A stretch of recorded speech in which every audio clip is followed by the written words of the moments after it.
Good afternoon, and welcome to the 7th episode of Shopify Kryptonite. My name is Teemu Tolonen, and I have my great colleague Mikko Rekola here with me. Hi, Mikko. Hello.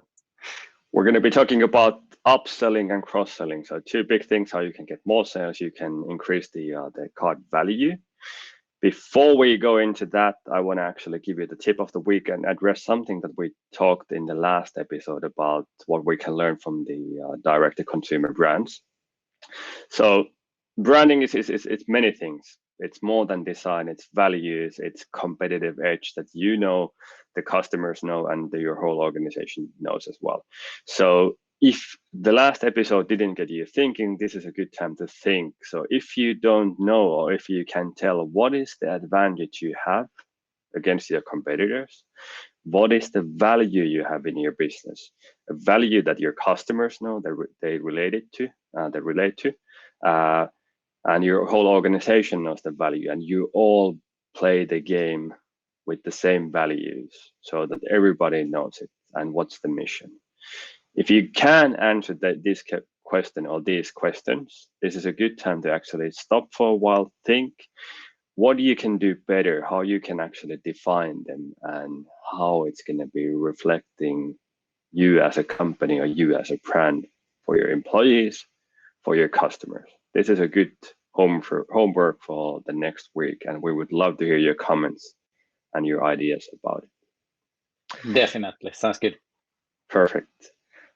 Let's start to have a conversation about upselling and cross-selling. I think these definitions are something most people know on some level, but I think they might need some clarifications and even definitions. So Mikko, right. Please feel free. How do you see, or how would you define upselling and cross-selling? Right. So if you look at as a merchant, you are trying to sell at once more items than just one. So most likely you end up to issues that you have a certain value of cart, people are adding items to the cart, but they actually would like to have something, or something else would be useful. So then in e-commerce, you are like presenting other goods that can like help you out, or then the other color variation, and trying to push them to add just like more items to cart. It can be such items that are like exactly the similar items, so that don't pick between these two, get them both. Or then it can be that, oh, you are now getting those beautiful new sneakers, and what about laces? What about shoe wax? What about something else that is like very close by and might help you out? And like pushing those during the purchase process or during the shopping process is now what we are talking about. And there are like numerous ways that can happen either inside the store, then that can happen like after the purchase as well in some cases, that can happen by email, by SMS, by targeted marketing messages. So the idea just is to make sure that you would sort of like get the best deal, add something else to the cart as well, and after all, make the client as happy as possible. I was about to ask that, why is it important? Is it only about making more sales, or can we bring some more values into the upselling process as well? Right. So in most cases, people look it only as money. So I get more money, my average order is going up, fantastic, but that's not necessarily like customer happiness. Yeah. Then again, in like cases where you are selling like lots of modular goods, so you're selling parts or whatever, then it actually is very beneficial for the client to know that somebody else is like taking care of you, that when you buy this part number one, then you definitely need to have those part number 2, 3, and 4 to make this thing work. And then just trying to suggest and remind that person that, hey, have you these other parts as well? What about this one? And like if you look at fashion e-commerce, then usually like coming out with those like complete outfits, that's definitely a benefit, and that's something that people might even like forget when they are shopping, especially if you have a shop with tons of goods inside. So like trying to suggest combinations that actually work, that if you are now willing to have that beautiful new summer dress, what about the stockings? What about shoes? What about a bag? What about a scarf? So that actually makes sense, and it's been like studied that it can also increase their customer satisfaction. That's what I would love to hear, because like I've seen good ways and bad ways how you can do the upselling and cross-selling. I think, well, again, Tell me depending, more. yeah, depending on the case, if I'm building a brand, I don't want to be too pushy. So like all the pop-ups, if you have more than one kind of, I hate those kind of campaign pages or landing pages where you enter on the page, you get a pop-up first, and you try to exit, you try to do something, you get another pop-up, you get a third one, and that's kind of it's a no-no for me. But if you're subtle, if you can do it in the right places, in the shop, and then later on with email tools or something else, I think you can be more clever, you can get the same result, you can get much more better customer happiness. And talking of this, what do you think, like if we divide the upselling and cross-selling on-site and off-site, what do you think, is there kind of some way how we should do it on-site, and what kind of things we should kind of figure on the off-site upselling or cross-selling? Right. So all of them that comes to definitely to your brand, and then also to this technical solution. So we can soon talk about the apps more. What kind of apps are working the best? Yeah. How to do it. But I always look at it first with our clients, like their customer journey. Yeah. So when you end up to the store for the first time, then when you proceed towards the product card, and then add to cart, how many times people are visiting before the purchase. So first of all, trying to think that what's the logical way where to present those additional items to the cart, how to do it in a way that it doesn't like irritate, but it actually like brings you more value.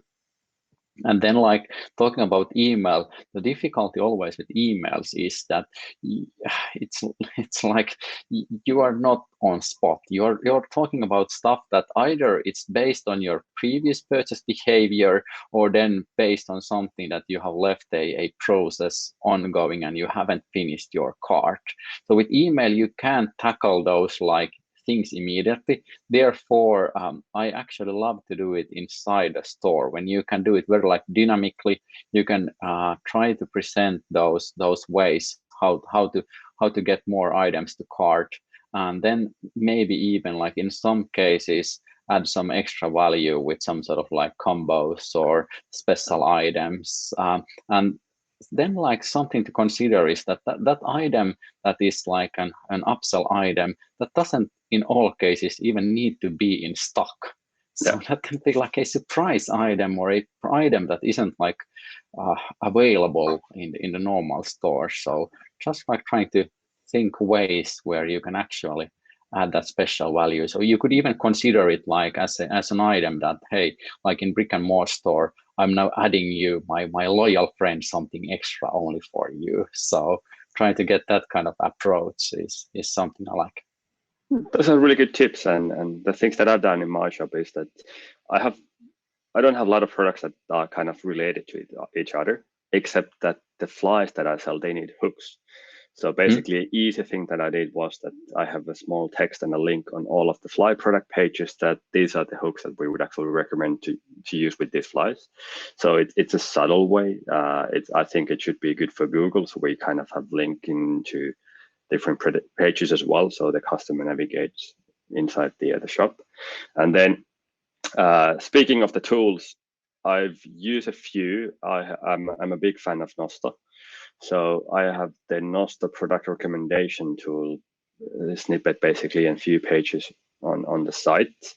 And what has been working really well is that I don't mean to guide the customer to the cart page itself. So I'm using the Ajax card to kind of have the shopping quick and easy. But if the customer some way actually clicks on the cart page, so you open up the full page inside Shopify, not in the checkout, the Nosto recommendation tool has been really good, and it's been kind of for those cards that only have had a single small value item, the recommendations coming from the Nosto element is they've been bringing tons of more sales there. And from the offsite tool, I think Klaviyo has been my favorite in the upselling and cross-selling. There's Okay. a few automation flows or flows that I've done. The other one is that if you buy flies only, but you haven't bought a fly box, so I've kind of created a dynamic segment of those customers, and like 3 weeks, maybe 4 weeks after the fly purchase, we're going to give you kind of our recommendation and show that these are the fly boxes that we have in our selection. Why don't you get one? No discounts, just a recommendation that this might actually work for you. And I feel that it's kind of content that it's now related for the customer. It's not something random. It's based on their purchase history. But then the other flow that I have there is that if we have customer browsing history available, which we have in Klaviyo, and the customer goes on the apparel page or the collection page 5 times, but they don't do a purchase, we're going to send an automated flow email with actually dynamic product recommendation from the apparel collection. So these have been the most popular apparel in the last 90 days. So I don't remember how Klaviyo is doing the math there, but kind of I found these ways pretty good. Sounds fantastic, and doing it like in a personalized way that it will fit the client based on their behavior, their needs. Then you're actually like moving away from the fact that which many or too many merchants are doing, that they are just like pushing that my job as a merchant is to sell as much. I don't really care how the client feels, but I just want to maximize my profit short term. But you're like looking in a longer perspective and trying to really understand that what's good for the clients, how can I help you, what can I offer you more, and then based on that, like create that value for yourself, and then maybe in longer term increase the sales. Shopify Plus is bringing a few things addition into this as well. I love the way how Allbirds does their upsell. So if you add something to the card, in the card, Ajax card, or the sliding card in the side of the browser, they're going to recommend their socks. I believe it was socks or laces for every purchase. It's easy. It's kind of something I don't think the customers feel that pushy, because socks or laces when you're buying sneakers is kind of something that's always related to the actual product that you have in the cart. My guess is that they're doing a really good job with that, and it's subtle. Again, I don't get the pop-ups. I don't get tons of emails. I don't get tons of remarketing ads pushing me to buy the socks after I've done the purchase or after I've added the sneakers in my cart. Completely agree. And then something that we will like hope to see more even in the future, that you could have like more options when it comes to like upselling and cross-selling in cart during checkout, and also like even after checkout. So even like after checkout, that has been possible with a couple of apps. They have had some like kind of like huge technical issues or major technical issues at most. So I like the idea that, hey, now you purchase something, then you get some sort of like offer, but just like practical point of view, if that experience isn't there, then it's like you have a sort of like bad feeling. You have got an offer, you have purchased something even more from that, and then that takes a while, or you have some payment issue or something else. So that's not the issue I would want to create as a brand. I want to the process to be flexible, smooth, and easy. I agree. Do you believe that there are products or brands where the upselling or cross-selling could work better than for others? Or could you give us some examples? Definitely. So when it comes to the majority of direct-to-consumer businesses, it's sort of like difficult, as they have just like single items or single goods. So if you are now buying that very expensive jacket, you most likely aren't like purchasing another more if you don't have like lots of money in hand. But then when it comes to all of these like clothing businesses, when you're selling like hobby goods, when you're selling like stuff like that, or even like grocery services, we have lots of these service clients as well. So they have the option to opt in for additional goods. So if you're now looking for that grocery bag, what about this bag for the weekend where you get something more, or some dessert or whatever? So there it actually works out pretty nicely. And out of those cases I've done myself or been working with, I definitely know that in in cases where you have roughly like more than 200 products, it's working even better. And then cases I love myself, or where they have done them well, definitely Allbirds is really good one. But then one of my absolute favorites is Uniqlo, what they are doing, how their e-commerce is working, especially on mobile. So there are definitely things you should consider, and they are like recommending me really good products I like or similar to the ones I purchased, both on site, on mobile, during the ad cart process, and when I continue like shopping. So they have understood what like grand upsell and also like cross-sell at best can be. Thank you.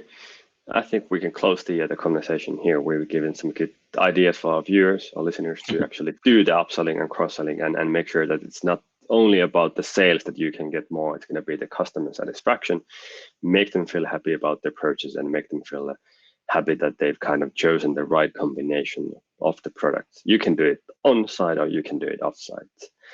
This was the 7th episode of Shopify Kryptonite, and we're going to be back in a week with episode number 8. Not sure again what the topic will be. That's something e-commerce, Shopify related. So stay tuned, and again, leave the comments below if you have any. Thank you. Good luck. Take care.